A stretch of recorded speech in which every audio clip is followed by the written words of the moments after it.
মোহনা হুট করে আদিত্যকে জড়িয়ে ধরল। মোহনার ধাক্কায় তাল সামলাতে না পেরে আদিত্য এক পা পিছিয়ে গেল। আদিত্য একটা মুচকি হাসি দিয়ে মোহনাকে জড়িয়ে নিল নিজের সাথে, একে অপরকে আষ্টে পৃষ্ঠে জড়িয়ে ধরে আছে।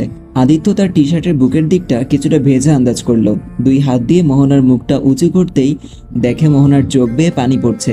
এক হাত দিয়ে তার চোখের পানি মুছে দিল আদিত্য। তুমি তাহলে ওই শাকচুন্নিটাকে বিয়ে করে ফেলবে, তাই না? কে বলেছে তোকে? দুদিন পর তার বাবা আসবে কথা বলতে। তুমি কেন আমাদের ব্যাপারটা সবাইকে বলছো না? সময় হোক। কখন সময় হবে? যখন তুমি তাকে বিয়ে করে সংসার করবে আর তোমার ছেলে মেয়েগুলো আমায় ফুফি ফুফি বলে ডাকবে তখন। আদিত্য একটা দুষ্টমির হাসি দিয়ে বলল, হ্যাঁ দেখো, আমি কিন্তু এই সব ফাজলামি করতেছি না। তুমি না হয় আজকের ভিতর কিছু করবে, না হয় আমার মরা মুখ দেখবে। আচমকাই ঠাস করে একটা চর পড়ে গেল মোহনার গালে। আবারও তুই মরার কথা মুখে আনলি? মোহনা গালে হাত দিয়ে বলে উঠে, মারো, তোমার যত ইচ্ছা মারো, পারলে মেরেই ফেলো, তারপরেও আমি তোমাকেই চাই। তুমিই না বেঁচে থাকার চেয়ে মরে যাওয়াই অনেক ভালো। সত্যিই তোকে মেরে ফেলবো আমি যদি এরকম কথা আর বলিস। এই বলেই আদিত্য রুমের দিকে হাঁটা ধরলো। থেমে গিয়ে আবার মোহনার দিকে তাকালো সে। সামনে তো বিয়ে, বিকেলে একটু কেনাকাটা করব, আর তুইও আমার সাথে যাবি, রেডি থাকিস। মোহনা এবার আর কিছু বলছে না। নিজের ভালোবাসার মানুষের বিয়ের কেনাকাটা করবে সে, কয়জনের ভাগ্যেই বা জোটে। দুপুরে শ্রাবণ ও তার মা একসাথে লাঞ্চ করছে। কাজের মেয়েটা খাবার সাজিয়ে দিচ্ছে টেবিলে। মা, হয়তো আজ আমাদের সাথে এখানে অনিকাও থাকতো। ওই চরিত্রহীন মেয়ের কথা আমি শুনতে চাই না। ওর আসল চেহারাটা সেদিন তো নিজের চোখেই দেখলি। এমনও তো হতে পারে যা সত্যতা আমরা দেখছি না, আর যা দেখছি তার সত্যি না। তুই কি আমার নিজের চোখে যা দেখেছি তাই অবিশ্বাস করতে বলছিস? জাদুতে বিশ্বাস করো? মোটেও না। আমিও কিন্তু একটা জাদু জানি। কেমন? শ্রাবণ টেবিলে একটা কাগজের টুকরো রাখলো। মা, তুমি এখন শুধু আমার হাত আর কাগজের দিকে তাকিয়ে থাকো, আর দেখতে থাকো জাদু। আমার আঙ্গুলের ইশারায় কাগজটা কিভাবে নড়াচড়া করে দেখো। শেফালি, তুমিও দেখো শুধু আমার হাত আর কাগজের দিকে। মেঘলা চৌধুরী ও শেফালি দুজনেই তাকিয়ে আছে কাগজটার দিকে। সত্যিই কাগজটা তার আঙুলের ইশারায় নাচছে। মেঘলা চৌধুরী চোখ বড় বড় করে তাকিয়ে আছে কাগজটার দিকে। আমার হাতের ইশারায় যে কাগজটা নাচছিল সেটা তোমার বিশ্বাস হয়েছে? মেঘলা চৌধুরী হ্যাঁ বা না এর মাঝামাঝি উত্তর দিয়ে গিয়ে মুখ ফুসকে হ্যাঁ বলে দিল। তার মানে তুমি বিশ্বাস করছো যে আমার হাতের ইশারায় কাগজটা নাচছিল? হ্যাঁ, কিন্তু তুমি যা দেখেছো সবই ভুল, আর যা সত্য তা তুমি দেখোনি। তুমি কি আমার মুখের দিকে তাকিয়েছিলে? আমি যে খুবই গোপনীয়তার সাথে ফু দিয়ে কাগজটা নড়িয়েছি সেটা খেয়াল করেছিলে? না, হতে পারে অনিকার ব্যাপারটাও এরকম। হয়তো সত্যিটা এখনো আমাদের জানার বাইরে। কাগজ আর হাতের মাঝে ফুটা যেমন তোমাদের অজানা, অনিকা এবং ছেলেটার মাঝেও এমন জন আছে তাও হয়তো আমাদের অজানা। এসির মাঝেও শরীরটা কেমন ঘামাচ্ছে মেঘলা চৌধুরীর, হয়তো ছেলের কথা শোনেই। বিকেলে আদিত্য মোহনার ঘরে গিয়ে দেখে মোহনা এখনো রেডি না হয়েই বসে আছে। কি রে, তুই এখনো রেডি হসনি? আমি যাব না, তুমি তোমার বউকে নিয়ে যাও। কথা না বাড়িয়ে চুপচাপ কাপড় চেঞ্জ করে রেডি হয়ে নে, আর খবরদার মুখে মেকআপ দিবি না। পারবো না, যাও তো এখান থেকে। তাহলে কি আমি জামা পরিয়ে দিব? মোহনা এবার কিছুটা লজ্জা নিয়ে মাথা নিচু করে নেয়। আদিত্য ড্রাইভিং করছে আর অপর সিটে মোহনা বাইরের দিকে তাকিয়ে আছে। আদিত্য জোর করেই তাকে নিয়ে এসেছে। দুজনের মাঝেই নীরবতা। আদিত্য মাঝে মাঝে দুই একটা কথা বললেও মোহনা সাড়া দিচ্ছে না। হয়তো আদিত্যের বলা কথাগুলো মোহনার কান অবধি পৌঁছাচ্ছে না। হঠাৎ গাড়ি জোরে ব্রেক করায় মোহনার ধ্যান ভাঙে। মহারানী, অনুগ্রহ করে এবার নামবেন কি? আদিত্যের কথা শুনে মোহনা বাইরের দিকে একটু ভালো করে চোখ দিতেই বড় একটা সাইনবোর্ডে লেখা দেখে কাজী অফিস। মোহনার বুকের ছিনছিন ব্যথাগুলো এবার ধীরে ধীরে কমে আসছে, কিন্তু বেড়ে যাচ্ছে হৃৎপিণ্ডের ধুকধুক শব্দটা। গাড়ি থেকে নেমে নিচে দাঁড়ায় সে। আদিত্য তার হাত ধরে সোজা কাজী অফিসের ভিতরে নিয়ে যায়। মোহনার বুকের ধুকধুক শব্দটা বেড়েই চলেছে। এতদিন তো সে এই দিনটার জন্যই অপেক্ষা করেছিল, তাহলে কেন আজ তার এত ভয় করছে? আর এই সময় নিজেকে অনেক স্বার্থপরও মনে হচ্ছে তার আপন মানুষগুলোকে না জানিয়েই এত বড় একটা কাজ করতে যাচ্ছে সে। ভেতরে প্রবেশ করতেই দুজনকে দেখতে পায় মোহনা। হয়তো আদিত্যের বন্ধুই হবে। কিছুক্ষণের ভেতরে একটা নতুন সম্পর্কে জড়িয়ে গেল দুজন। 101 টাকা দেনমোহরে বিয়েটা সম্পন্ন হয়ে গেল।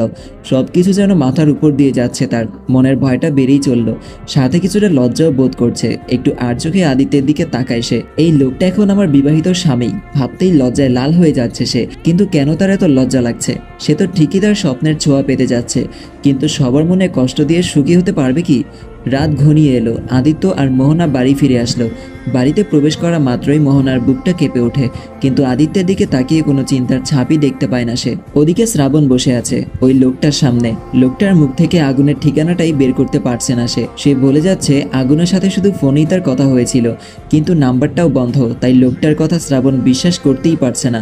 আগুনকে পেলেই হয়তো মূল বিষয়টা সামনে বেরিয়ে আসবে, নাকি এর ভেতরেও অন্য কেউ লুকিয়ে আছে তা শ্রাবণের জানার বাইরে। ওদিকে রুমে এক একা বসে আছে মোহনা। নিজের মধ্যে একটা নতুন বউ বউ ফিলিংস আসছে। বারবার যেন হারিয়ে যাচ্ছে আদিত্যকে নিয়ে তার স্বপ্নের জগতে। কিছুটা লজ্জাও হচ্ছে, তার সাথে জড়িয়ে আছে কিছু ভয়। কি করে সবাইকে বলবে তাদের বিয়ের কথা। মোহনা দরজার দিকে তাকাতেই দেখে আদিত্য দরজা আটকে ধীরে ধীরে তার দিকে এগিয়ে আসছে। মোহনা একটা শুকনো ঢোক নিল। আদিত্য যতই তার দিকে এগিয়ে আসছে ততই তার বুকের ভেতরে ধুকধুক হৃৎপিণ্ডের আওয়াজ বেড়েই চলেছে। কিন্তু এর আগে কোনোদিন আদিত্যকে দেখে সে এতটা নার্ভাস ফিল করেনি।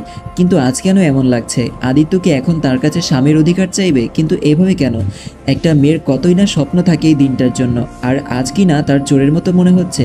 আদিত্য তার বিছানার কাছাকাছি আসতেই মোহনা আদিত্যের সামনে গিয়ে দাঁড়ায়। ফুলসজ্জাতে নাকি প্রথম মেয়েরা গিয়ে স্বামীকে সালাম করে, কিন্তু আজ কি তার ফুলসজ্জা? মনের অজান্তেই আদিত্যকে সালাম করে ফেললো সে। কিন্তু মনে এক অদ্ভুত ধরনের একটা ভয় কাজ করছে।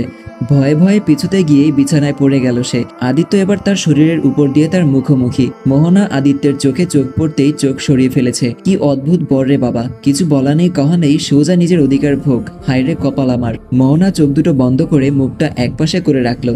হয়তো আদিত্যের ছোঁয়ার জন্য অপেক্ষা করছে সে। মুখটা অদ্ভুত রকমের ভয় ও লজ্জায় মাখামাখি। কিছুক্ষণ পর মিটমিট করে চোখ খুলতেই দেখে আদিত্য আর নেই। দরজাটাও খোলা, হয়তো চলে গেছে। এক হাতে ভর দিয়ে উঠে বসে সে। দেখে বিছানায় পারে একটা চিরকুট রাখা। একটু ঝুঁকে এক হাত বাড়িয়ে চিরকুটটা তুলে নিল সে। এই মুহূর্তে তোকে সম্বোধন করে লেখার মতো কোনো শব্দই মাথায় আসছে না আমার। এটা না হয় অনুভূতিতেই থেকে যাক। স্বামীর অধিকার চাইতে আসেনি। অনেক রাত হয়েছে, ঘুমিয়ে পড়। অধিকার চাইবো সেই দিন, যেদিন সবাইকে মানিয়ে তোকে স্ত্রী হিসেবে সম্বোধন করতে পারবো। কাগজটা পড়তেই মোহনার একটা লজ্জামাখা হাসি বুক দিয়ে অজান্তেই বেরিয়ে যায়। স্বামী! ইস, ভাবতেই শরীরটা শিউরে ওঠে। এত বছর ভাই ডেকে আসা লোকটাকেও যে সে কি বলে সম্বোধন করবে ভেবে পাচ্ছে না। রাত প্রায় 12টা ছুঁই ছুঁই। সেই দিন থেকেই যেন চোখের ঘুম বিলীন হয়ে গেল অনিকার। প্রায় এই সময়টাই, হয়তো একটু আগে, সে তার ভালোবাসার মানুষটির থেকে একটা মিথ্যা অভিযোগ মাথায় নিয়ে দূরে সরে গেল। সেই মুহূর্তটা বারবার চোখের সামনে ভেসে উঠছে তার। তিলে তিলে জ্বালিয়ে শেষ করে দিচ্ছে তাকে। কিন্তু চোখ দিয়ে পানি নামক কোনো কিছুই বেরিয়ে আসছে না। মনে হচ্ছে চোখ দুটো আজ জমে পাথরের রূপ ধারণ করেছে। মিটমিট করে ব্যালকনির দিকে তাকাতেই কারো ছায়ার আওয়াজ দেখতে পায় সে। একটা লোক রুমের ভেতরে প্রবেশ করলো। দরজার সামনে দাঁড়াতেই অনিকা তার দিকে ভালোভাবে তাকায়। বাইরে মিঠিমিঠি চাঁদের আলো অন্ধকার ঘরটায় চেহারাটায় বুঝতে পারছে না সে। অপরিচিত মনে হলেও এত অপরিচিত নয়। কাপা গলায় অনিকা বলে ওঠে, কে কে আপনি? আর এখানেই বা কি চান? আরে এত সহজেই ভুলে গেলে তোমার প্রিন্সটাকে? প্রিন্স শব্দটা কেমন পরিচিত মনে হচ্ছে তার। আরে হ্যাঁ, এটা তো সাইমের কমন ডায়লগ। 2 বছর আগেও যে তার পেছন পেছন ঘুরে ঘুরে তার জীবনের অর্ধেক সময় নষ্ট করেছিল, এটা আবার সাইম নয় তো? সে তো হঠাৎ করে হারিয়ে গিয়েছিল 2 বছর আগে। সাইম নামটা দেখি মনে রেখেছো তুমি। শুধু এটাই ভুলে গেছো যে আমি তোমাকে কত ভালোবাসতাম। কি করিনি আমি তোমার মুখ থেকে ভালোবাসি শব্দটা শোনার জন্য? অবশেষে শ্রাবণের সাথে বিয়েটা পর্যন্ত ভাঙতে হলো আমার। মুহূর্তেই অনিকা এগিয়ে গিয়ে সাইমের গালে চড় বসিয়ে দেয়। কেন করলেন আমার সাথে এমন? আপনি যেমন আমাকে ভালোবাসতেন তার চাইতেও বেশি ভালো আমি শ্রাবণকে বাসি। যদি আপনি আমায় সত্যিই ভালোবাসতেন তাহলে পারতেন সবার সামনে আমার আর আমার ফ্যামিলির সম্মানটা মাটির সাথে মিশিয়ে দিতে। আর যাই করো, এখনো শ্রাবণের ফ্যামিলি তোমায় মেনে নেবে না। আমি এখনো তোমায় ভালোবাসি। আমি শ্রাবণের চাইতেও তোমায় বেশি সুখে রাখবো অনিকা। ঠাস করে আরেকটা চড় বসিয়ে দেয়। আপনার মতো মানুষের মুখে ভালোবাসা শব্দটা মানায় না। শব্দটা অনেক পবিত্র, আর আপনার মতো নোংরা মানুষের মুখে তো শোভাই পায় না। এই মেয়ে, কি ভেবেছিস তুই? এতক্ষণ ভালোভাবে বলছি দেখে মাথায় ঢুকছে না নাকি? আমি চাইলে ভালোবাসা এখনই আদায় করে নিতে পারি, কিন্তু আমি তোমার ইচ্ছাতেই তোমাকে ভালোবাসতে চাই। অনিকার গালটা টিপে ধরে কথাটা বলল সে। লোকটা আবার মিঠিমিঠি চাঁদের আলো অন্ধকার মেশানো হাওয়ায় মিলিয়ে গেল। অনিকা পিটপিট করে চেয়ে আছে তার চলে যাওয়ার দিকে। ভাই, আমায় আর কতদিন এভাবে রাখবেন? আমি তো সবকিছু বলেই দিলাম, এবার আপাতত আমায় যেতে দিন। তুই যে আমার আগুন পর্যন্ত পৌঁছানোর প্রধান হাতিয়ার, এত সহজে কি করে যেতে দেই? আর তুই যে মিথ্যা বলছিস না তারও তো কোনো প্রমাণ নেই। মুহূর্তেই লোকটার ফোনটা বেজে ওঠে। ফোনের স্ক্রিনে আগুন নামক একটা শব্দ ভেসে উঠল। শ্রাবণ ইশারা করে বলল ফোনটা রিসিভ করতে। কি রে, কোথায় তুই? কাজ শেষ হওয়ার পর তো তোর আর কোনো খোঁজই পেলাম না। বাকি টাকাটা নিবি না নাকি? শ্বশুর বাড়িতে গিয়েছিলাম ভাই, এখন বাড়িতেই আছি। কাল ঠিক ওখানেই থাকবি যেখানে আমাদের ডিল হয়েছিল। আচ্ছা ভাই, কখন আসতে হবে? ভোর 5টায়। ওকে ভাই। সাথে সাথেই লোকটাকে একটা চড় মেরে বলল, তুই তো বললি শুধু ফোনেই কথা হয়েছিল। সকালে ঘুমো ঘুমো চোখে চায়ের কাপের সাথে ফ্রিজের ঘর্ষণের কিছু আওয়াজ কানে আসে তার। ভাবলো মোহনা চা নিয়ে এসেছে হয়তো। চোখ বন্ধ করে শুয়ে আছে আদিত্য, নতুন বউকে একটু রাগাবে বলে। এদিকে অনেকক্ষণ ধরে চা হাতে নিয়ে দাঁড়িয়ে আছে অর্পিতা। আদিত্যের উঠার কোনো নাম গন্ধও নেই। ওদিকে মোহনা ঘুম থেকে উঠে এগিয়ে আসছে আদিত্যের রুমের দিকে। অর্পিতা মনে একরাশ বিরক্ত নিয়ে চায়ের কাপটা রেখে সেখান থেকে হাঁটা ধরলো। পেছন থেকে আদিত্য তার হাতটা ধরে হিচকে টান দিয়ে নিজের বুকে নিয়ে এলো। মোহনা দরজার সামনে সেই এক মুহূর্তের জন্য স্তব্ধ হয়ে গেল। আদিত্য অর্পিতাকে জড়িয়ে ধরে আছে, এটা কি করে মেনে নেবে সে? হঠাৎ আদিত্য খেয়াল করে তার বুকে মোহনা নয় বরং অর্পিতা। মুহূর্তেই অর্পিতাকে ছেড়ে দিল আদিত্য। কি করতে কি করে ফেললো সে? অর্পিতা এখনও তার বুকের উপর শুয়ে আছে। দরজার দিকে আদিত্যর চোখ পড়তেই দেখে মোহনা মুখে দুইটা হাত দিয়ে চেপে ধরে দৌড় দিল নিজের রুমের দিকে। অর্পিতাকে ধাক্কা দিয়ে সরাতেই অর্পিতা একটা লজ্জামাখা হাসি দিয়ে সেখান থেকে দৌড়ে বেরিয়ে গেল। আদিত্যের বুঝতে বাকি নেই কত বড় একটা ভুল করে ফেললো সে। Just mistake. ওদিকে শ্রাবণ বসে আছে আগুন নামক ছেলেটার মুখোমুখি। মুখ দিয়ে রক্ত পড়ছে আগুনের, হয়তো অনেক মেরেছে শ্রাবণ। সত্যিটা জানার অপেক্ষা করছে সে। কাঁপা কাঁপা গলায় আগুন কথা বলছে শ্রাবণের সাথে। অবশেষে সত্যিটা মুখ থেকে বের করতে পারল শ্রাবণ। সত্যটা শোনা মাত্রই যেন পায়ের নিচ থেকে মাটি সরে গেল শ্রাবণের। নিজের কানকেই বিশ্বাস করতে পারছে না সে। ব্যালকনিতে দাঁড়িয়ে বাইরের দিকে তাকিয়ে আছে মোহনা। চোখ দিয়ে গড়িয়ে পড়ছে অশ্রুজল। শেষ পর্যন্ত আদিত্য এতটা নিচে নেমে যাবে তা ভাবতেই পারছে না মোহনা। ভাবতেই যেন বুকটা দুমড়ে মুচড়ে যাচ্ছে তার। তাহলে কি সে অর্পিতাকেও পছন্দ করে? ভাবতেই অবাক লাগছে তার। প্রেম করে বিয়ে করে আবার নাকি সতীনের ঘরও করতে হবে। প্রচুর ঘৃণা হচ্ছে আদিত্যের প্রতি। ভাবতেই ঘৃণা হচ্ছে যে এটা তার বিয়ে করা স্বামী। মোহনাকে রুমে না পেয়ে ব্যালকনিতে চলে এলো আদিত্য। মোহনার সামনে যেতেই মোহনা এক পা পিছিয়ে যায়। কেন আসলে তুমি এখানে? এত তাড়াতাড়ি রোমান্স শেষ? মোহনা, বিশ্বাস করো। কি বিশ্বাস করতে বলছো আমায়? নিজের চোখে যা দেখলাম তাও কি মিথ্যা? এটা পুরোটাই একটা মিস্টেক, বিশ্বাস কর। যাও তুমি তোমার এই অর্পিতার কাছেই যাও। আমি আসলে বোকা ছিলাম, এতদিন বুঝতে পারিনি কেন তুমি আমাদের কথা কাউকে বলছো না। বিষয়টা জানাজানি হয়ে গেলে ওই অর্পিতা তোমায় চিপকা চিপকি করতে দেবে না, তাই তো? এসব কি বলছিস তুই? ঠিকই বলছি, এক ঢিলে দুই পাখি মারতে চাইছো তুমি। বউ মানে কি শুধু রক্ষিতা যে একটা দিয়ে হবে না? তোমার দুজনকেই লাগবে। তোমার মনের ভেতর যে এতটা নোংরা তা আমার আগে জানা ছিল না। সাথে সাথেই চর বসিয়ে দেয় আদিত্য। নিজের অজান্তেই মোহনার গালে চর বসিয়ে দিল আদিত্য। মোহনা বাম হাতটা গালে দিয়ে ছলছলভাবে তাকিয়ে আছে আদিত্যের দিকে। এই সেই আদিত্য যে কিনা কালো আমায় নিজের বুকে টেনে নিয়েছিল। এই সেই আদিত্য যে কিনা সবার চোখ আড়াল করে চিরকালের মতো আমায় নিজের করে নিয়েছিল। অর্পিতা কি এমন করলো যে একদিনেই আদিত্য এমন পাল্টে গেল? একটা মেয়ের জন্য তার সদ্য বিয়ে করা স্ত্রীর গায়ে সে হাত তুলল। মোহনা গালে এক হাত দিয়ে কাঁদতে কাঁদতে সেখান থেকে চলে গেল। আদিত্য নিজেও ভেবে পাচ্ছে না যে কি করে ফেললো সে। বেলা 12টা ছুঁই ছুঁই। মিষ্টি রোদ কেটে উত্তপ্ত তাপে নিজের ক্ষমতা দেখাতে ব্যস্ত হয়ে পড়ল সেই প্রকাণ্ড সূর্য। উত্তপ্ত রোদে ছাদের কর্নিশ ধরে দাঁড়িয়ে আছে অনিকা। প্রকৃতি পাল্টে আস্তে আস্তে শীত ঘনিয়ে আসছে। এখন সকালে কুয়াশার ভাবটাও দেখা যায়, যা প্রকৃতির সৌন্দর্যটাকেও ঢেকে রাখে। কিন্তু সূর্যিমামা সেই কুয়াশাকে হাওয়ার সঙ্গে মিলিয়ে দিয়ে প্রকৃতির সৌন্দর্যটা প্রকাশ করে। আচ্ছা, সূর্যিমামা কি পারে না তার এই তেজে আমার মনের প্রকৃতিতে জমে থাকা কষ্ট নামক কুয়াশাটা হাওয়ায় মিলিয়ে দিতে? পারে কি? মাথার এক পাশ ধরে বেয়ে পড়েছে ঘাম নামক এক তরল পদার্থ। সেই দিকেও অনিকার কোনো ভ্রুক্ষেপ নেই। তার জীবনটাই তো একটা অপদার্থ বস্তুতে পরিণত হয়ে যাচ্ছে ধীরে ধীরে। কিছুক্ষণ পর ছাদে এলো মোহনার মা, মানে অনিকার ছোট মা। আরে কোনো পাগলের রোদের মাঝে এভাবে দাঁড়িয়ে থাকে? পুরো শরীর ভিজে গেল ঘামে। চল ঘরে চল। কলিং বেল বাজতেই মেঘলা চৌধুরী গিয়ে দরজা খুলে দেয়। কিরে, তুই রাতে কোথায় ছিলি আর এখন কোথা থেকে আসলি? সেটা তোমাকে বলা কি খুব জরুরি? মানে আমি যেখানেই থাকি না কেন সেটা তোমাকে বলাটা কি জরুরি? মেঘলা চৌধুরী শ্রাবণের গলায় মাথায় হাত দিয়ে চেক করলো। ছেলের আবার জ্বরে উল্টাপাল্টা বকছে না তো? কারণ শ্রাবণ কখনো তার সাথে এভাবে রিয়েক্ট করেনি। শ্রাবণ তার মা মেঘলা চৌধুরীর উত্তরের অপেক্ষা না করে সোজা ভেতরে চলে গেল। দরজা লাগাতে লাগাতে ব্যাপারটা নিয়ে ভাবতে থাকে মেঘলা চৌধুরী। দুপুরে ফ্রেশ হয়ে খেতে বসলো শ্রাবণ ও মেঘলা চৌধুরী। তোকে দেখে মনে হচ্ছে তোর কোনো বিষয় নিয়ে প্রচন্ড মন খারাপ। আমি তো তোর মা, আমাকে বলতে পারিস। কাল যে একটা জাদু দেখালাম মনে আছে? হ্যাঁ, খুব মনে আছে। আমাদের বোকা বানিয়েছিলি। সেই জাদুতে তোমাদের চোখের আড়ালে আমি কিভাবে ধোকা দিয়েছিলাম। কিভাবে আবার? ফু দিয়ে। সেইখানে ফুটা যেমন তোমাদের বোকা বানানোর প্রধান মাধ্যম ছিল তা তোমরা জেনেছ। ঠিক একইভাবে অনিকার ব্যাপারে আমাকে বোকা বানানোর বিষয়টারও মূল খেলোয়াড়ের নামটাও আমার অজানা নয়। মেঘলা চৌধুরী আগেই আন্দাজ করতে পেরেছিল যে এমন কিছুই ঘটেছে। টেবিলের উপরে রাখা গ্লাস ভর্তি পানিটা নিয়ে একটানে তা পুরোটা শেষ করে নিয়ে নিজেকে একটু স্বাভাবিক রাখার চেষ্টা করলো। একটু ভয় ভয় নিয়ে শ্রাবণকে বলল, কি বলছিস তুই? অনিকার ব্যাপারে তোকে ধোকা মানে? আরে দোস্ত, ওই মেয়েটারই। কিভাবে তোকে ঠকালো তুই তো নিজের চোখেই দেখলি। দেখো মা, তোমার এই আজাইরা নাটক শোনার টাইম আমার একদমই নাই। কালকেই আমি বিয়ে করছি, সবকিছুর আয়োজন করো। সে কি, মেয়েটাকে? আপাতত তা তোমার না জানলেও চলবে। আর হ্যাঁ, বিয়ের প্রধান গেস্ট থাকবে আগুন আহমেদ সাইন, চেনো তো নিশ্চয়ই, আর না চিনলেও পরিচয় করিয়ে দেব। এতটুকু বলেই শ্রাবণ উঠে গেল। মেঘলা চৌধুরীর একটু একটু ভয়ও জেগে উঠেছে মনে। গোধূলির আলোয় ছাদের কর্নিশের সাথে হেলান দিয়ে দাঁড়িয়ে আছে মোহন। চারদিকে প্রেমে ব্যর্থতার খবর শুনতে শুনতে মোহন আজ ক্লান্ত। ভাবছে বসে বসে, হবে কি তার আর তানিশার মিল, নাকি পেরোতে হবে তাদেরও নানান ঝড়ঝাপটার মধ্য দিয়ে? হতে পারবে কি তানিশার কোলে গুটি গুটি হাত পা নাড়ানো একটা ফুটফুটে বাচ্চার বাবা? না, কিছুতেই অনিকার মতো ব্যর্থ প্রেমিকা হওয়া যাবে না। প্রয়োজনে গড়ব সংগ্রাম, লড়ব প্রকৃতির সাথে, গড়ে তুলব এক মস্ত বড় প্রেমের ইতিহাস, যা লাইলি মজনুকেও পেছনে ফেলে স্থান গড়ে নেবে সবার শীর্ষে। সকল মানুষের মুখে থাকবে মোহন তানিশার প্রেম কথন। ওদিকে অর্পিতার বাবা আসছে আগামী পরশু। আজ সারাদিনই অর্পিতার মুখে ফুটেছিল এক বিজয়ী হাসি। নেই শুধু মোহনা ও অনিকার মুখে হাসির রেখা। অনিকা তো সেই কবেই হাসতে ভুলে গেছে, শিখে গেছে কিভাবে সবসময় চুপচাপ থাকতে হয়। মোহনা তো সেই দুপুরের খাবার খাওয়ার পর থেকেই দরজা বন্ধ করে উপুর হয়ে শুয়ে আছে নিজের রুমে। সকালের ঘটনাটা মনে পড়তেই চোখ দুটো ভিজে যাচ্ছে নিজের অজান্তে। সন্ধ্যায় কলিং বেল বাজতেই মোহন গিয়ে দরজা খুলে দেয়। আম্মু, বড় আম্মু, কোথায় গেলে তোমরা? দেখে যাও কে এসেছে, শ্রাবণ ভাইয়া এসেছে। মোহন চিৎকার দিয়ে বলে ওঠে। একটু জোরে বলাতেই অনিকার রুম থেকে তা স্পষ্ট শুনে গেল। উপর থেকে লুকিয়ে লুকিয়ে দেখছে শ্রাবণকে, সামনে আসার সাহস পাচ্ছে না।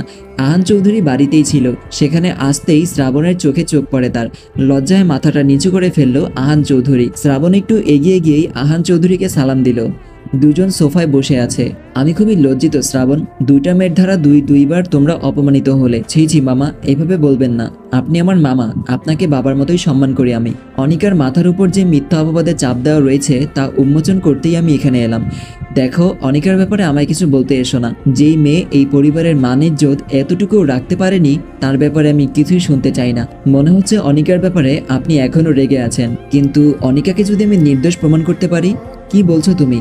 হ্যাঁ মামা, দোষ অনিকার নয়, বরং প্রতিশোধের আগুনে জ্বলে ওঠা এক হিংস্র ব্যক্তির। তা মামা সময় মতো বুঝতে পারবেন আপনি। এখন আপাতত অনিকাকে আমার সাথে যেতে দিন, বাকিটা কালকেই বুঝতে পারবেন। কিন্তু কোথায় নিয়ে যাবে অনিকাকে? তোমার মাকে আমি খুব ভালো করেই চিনি, সে কিছুতেই এটা মেনে নেবে না। সেই বিষয়ে আপনার ভাবতে হবে না, নিশ্চিত থাকতে পারেন। রাত 9টা। পেছন থেকে মোহনার কোমরটা শক্ত করে চেপে ধরলো আদিত্য।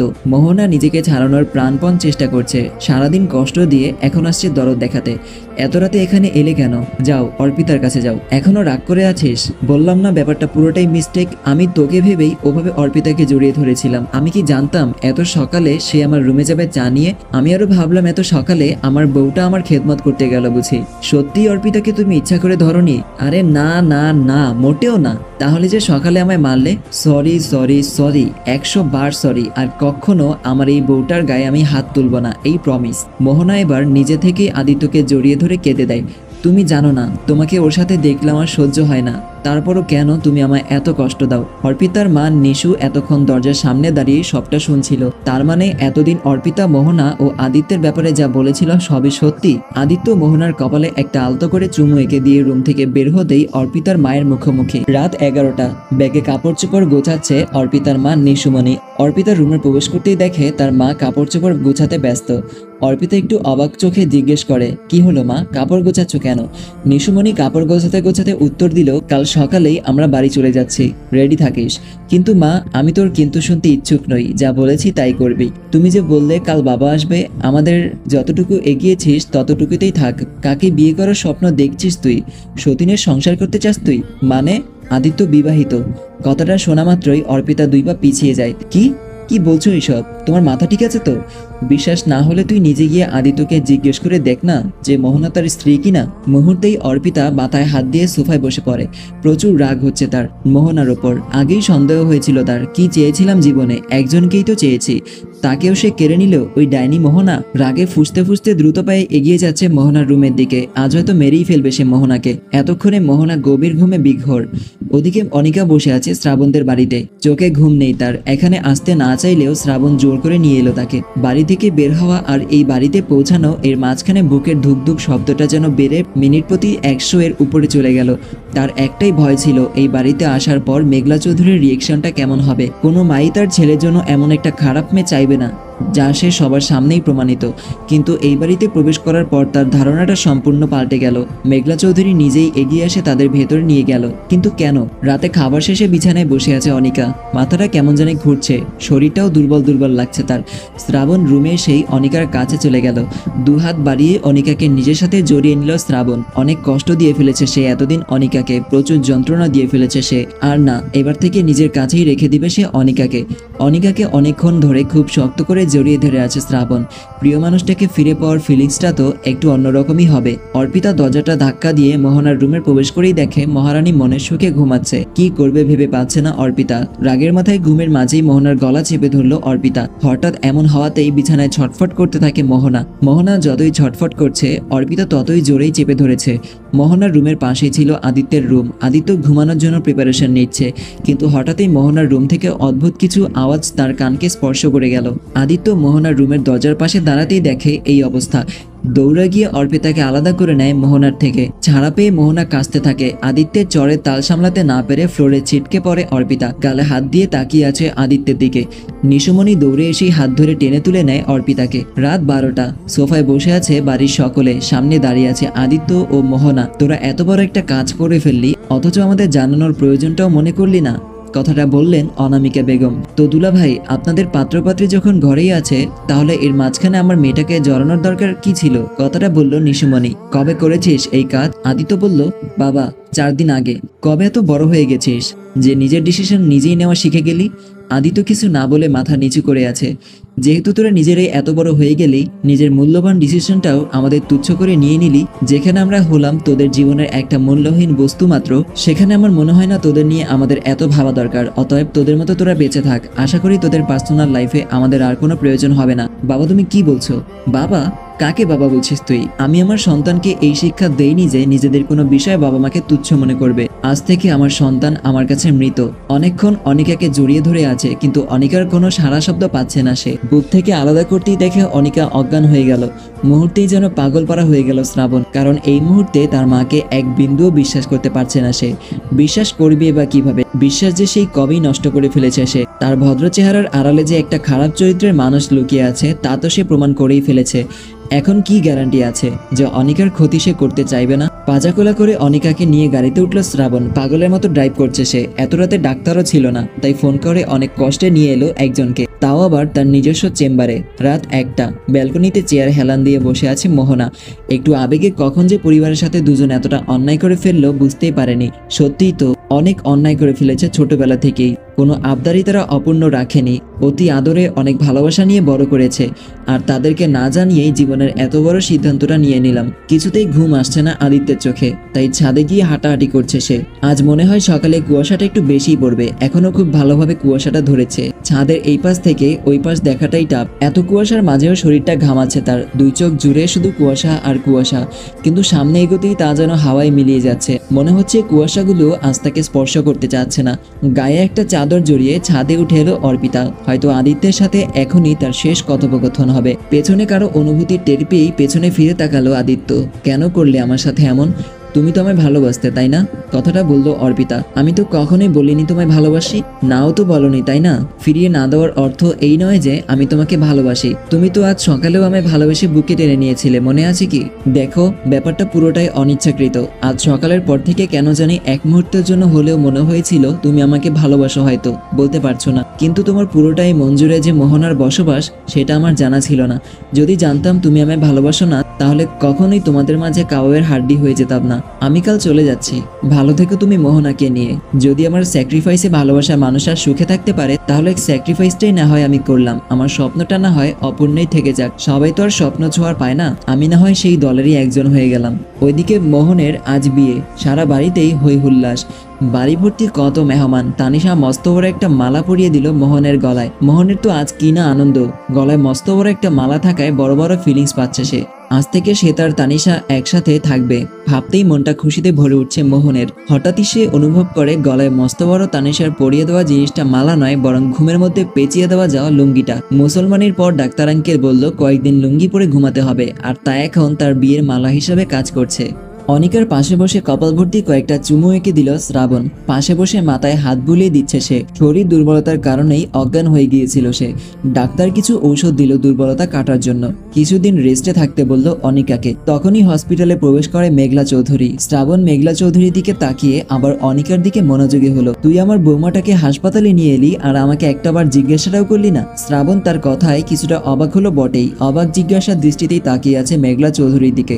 অনিকাও পিটপিট করে মেঘলা চৌধুরীর দিকে তাকালো। শ্রাবণ কিছু বলতে যাবে তাও বলেনি, কারণ হবু বউয়ের সামনে নিজের মাকে ছোট করার শিক্ষাটাও সে পায়নি। অনিকাকে বিছানায় শুয়ে দিল শ্রাবণ। ঘড়ির দিকে তাকাতেই দেখে 4টা ছুঁই ছুঁই। ভোর হতে চলল প্রায়। অনিকার কপালে একটা চুমু দিয়ে পাশে একটা চেয়ার নিয়ে বসে পড়ে সে। গায়ে একটা চাদর দিয়ে জড়ানো। ক্লান্ততায় অনিকা চলে গেল ঘুমের রাজ্য ভ্রমণ করতে। ঘুমরাজারা ডাকছে তাকে। দরজাটা হাত দিয়ে হালকা ঠেলে ভেতরে প্রবেশ করে মেঘলা চৌধুরী। মেঘলা চৌধুরীকে দেখেই শ্রাবণ বসা থেকে উঠে দাঁড়ায়। মেঘলা চৌধুরী বিছানায় বসে অনিকার ঘুমন্ত চেহারাটার দিকে তাকায়। মাথায় হাত বুলিয়ে দেয় অনিকার। আর কত মা, বয়স তো অনেক হলো। নিশ্চয়ই কোনো নতুন ফোন দিয়ে এটে বসেছ। বলো দেখি, একটু শুনি তোমার গড়া ফন্দিগুলো। তুমি পারো বটে, খুব পারো। নিজের ছেলের সুখটা কি তোমার সহ্য হয় না মা? মেঘলা চৌধুরীর মাথার নিচু করে বসে আছে। বলো মা, এমন কেন করছিলে অনিকার সাথে? সে তো তোমারই আপন ভাইয়ের মেয়ে, তাই না? ওর কথা না হয় বাদই দিলাম। আমি কি ছিলাম তো? কেন আমার জীবনের সুখটা কেড়ে নিতে চাইছিলে তুমি? আজ তোর এই প্রশ্নগুলোর উত্তর দেওয়ার মতো কোনো ভাষা আমার জানা নেই। খুব জোরে শুধু এতটুকুই বলতে পারি, পাল্লা আমায় ক্ষমা করে দিস। যদিও মা হয়ে তোমার ছেলের কাছে ক্ষমা চাওয়ার শোভা পায় না, কিন্তু তবুও কেন জানি আমার তোমাকে ক্ষমা করতে বেশ কষ্ট হচ্ছে। এই মেয়েটার দিকে একবার তাকিয়ে দেখো তুমি, কি হাল হয়েছে মেয়েটার। আর সবকিছুর জন্য তুমি দায়ী মা। শুনেছিলাম নিজের কাছে মেয়ে না থাকলে সে সবসময় আশেপাশে মেয়েদের প্রতি ভালোবাসা প্রকাশ করে থাকে। আর তুমি কি করে পারলে এরকম একটা মেয়েকে মৃত্যুর দিকে ঠেলে দিতে? বিশ্বাস কর শ্রাবণ, প্রতিশোধের আগুনে আমি ভুলেই গিয়েছিলাম আমার ব্যক্তিত্ব। ভুলে গিয়েছিলাম যে যদি আমার একটা মেয়ে থাকতো আর তারও অনিকার মতো সবকিছু থাকতো। জানিস, আমার আজ নিজের প্রতি ঘৃণা হচ্ছে। শ্রাবণ কিছু না বলে দাঁড়িয়ে রইল। পারবি তোর এই হতভাগা মাটাকে একটিবারের জন্য ক্ষমা করতে? বিশ্বাস কর, আমি ওকে সবসময় নিজের মেয়ের মতোই আগলে রাখবো। শ্রাবণ কিছু না বলে মন খুলে একটা দীর্ঘশ্বাস নেয়। আরেকটা কথা বাবা, এই সব কিছু যে আমিই করিয়েছি এটা তুই অনিকা এবং বাকি কাউকে বলিস না। আমার মান ইজ্জতের প্রশ্ন এটা। এই তো তোমার আসল চেহারাটা প্রকাশ করে ফেললে। আসলে তুমি অনিকার প্রতি ভালোবাসা প্রকাশ করছো না, বরং সম্মানের কথা ভেবেই এইসব নাটক করছো। বিশ্বাস কর বাবা, আমার এটার মাঝে বিন্দু মাত্র কোনো অভিনয় নেই। আমি যা বলেছি সবকিছু মন থেকেই বলছি। সত্যি আমি আর তোর আগের মা নেই, আমি এখন সম্পূর্ণ পাল্টে গেছি। আজ সকালে আমি তোদের নিয়ে যাব ওই বাড়িতে, প্রয়োজনে ক্ষমা চেয়ে নিব ওদের কাছ থেকে। তুমি কি মনে করো সত্যিটা জানলে ওরা তোমায় ক্ষমা করবে? মেঘলা চৌধুরী কিছু না বলে একটা নিঃশ্বাস ছেড়ে বলে, অনেক রাত হলো, কিছুক্ষণ পরই সকাল হয়ে যাবে, ঘুমিয়ে পড়। কাল সকালেই আমি তোদের নিয়ে ওই বাড়িতে যাব। সকালে কুয়াশা ঘেরা সকল কিছু, একটু দূরের জিনিসও স্পষ্ট বোঝা যাচ্ছে না। সূর্যের পূর্বাভাসটাও কিছুটা ভেসে উঠছে পূর্ব দিগন্তে। শীতের সকালে গায়ে থাকা কম্বলটাও আষ্টেপৃষ্টে গায়ের সাথে জড়িয়ে শুয়ে আছে মোহনা। আজ যে তাদের দুজনকে এই বাড়ি ছাড়তে হবে, মনে হয় সেই ব্যাপারে কোনো ভ্রুক্ষেপ নেই তার। কিন্তু আদিত্যের পুরোটা মন জুড়ে শুধুই দুশ্চিন্তার আনাগোনা। এই নিয়ে রাতে ঠিকমতো ঘুমও হলো না তার। সকাল 9টা, যাওয়ার জন্য ব্যাগ গোছাচ্ছে আদিত্য। মোহনা পাশে বসে আছে। মোহনা বলল, আমরা চেষ্টা করলে আমাদের বাবা মাকে কি রাজি করাতে পারি না? তুই তাদের ছোটবেলা থেকেই চিনিস, তাই তাদের ব্যাপারে তোকে নতুন করে কিছু বলার দরকার মনে করছি না আমি। তবুও অন্যায় বিষয়েও আমাদের মাঝে অনেক ব্যবধান আছে। আদিত্য ব্যাগ গোছানো বাদ দিয়ে সোজা হয়ে বলে, তোর কি মনে হয় বাবা মা আমাদের মেনে নেবে? মেনে নিলে কিন্তু কালই মেনে নিত। তবুও শেষ চেষ্টাটা করতে প্রবলেম কোথায়? দেখ, কোনো এক সময় হয়তো আমাদের উপর থেকে বাবা মায়ের রাগটা উঠে যাবে, কিন্তু এখন আমাদের উপর প্রচন্ড রেগে আছে। তাহলে আমরা এখন কোথায় যাব? দেখি, একটা ব্যবস্থা নিশ্চয়ই হয়ে যাবে আশা করি। ওদিকে গাড়ি করে রওনা দিল শ্রাবণ, অনিকা ও মেঘলা চৌধুরী। দিনের আলোয় কুয়াশা কিছুটা কমে গেছে। তারা এসে পড়ল তাদের গন্তব্যস্থানে। তারা তিনজন বাড়িতে প্রবেশ করতেই আহান চৌধুরী বসা থেকে উঠে দাঁড়ায়। হয়তো মেঘলা চৌধুরীকে দেখেই সে অবাকের চরম পর্যায়ে। বুবু, তুমি এখানে? আমার তো বিশ্বাসই হচ্ছে না। কেন, তোর বাড়িতে বুঝি আমি আসতে পারি না? এই বাড়ি থেকে যাওয়ার পর কি আমি তোদের পর হয়ে গেছি?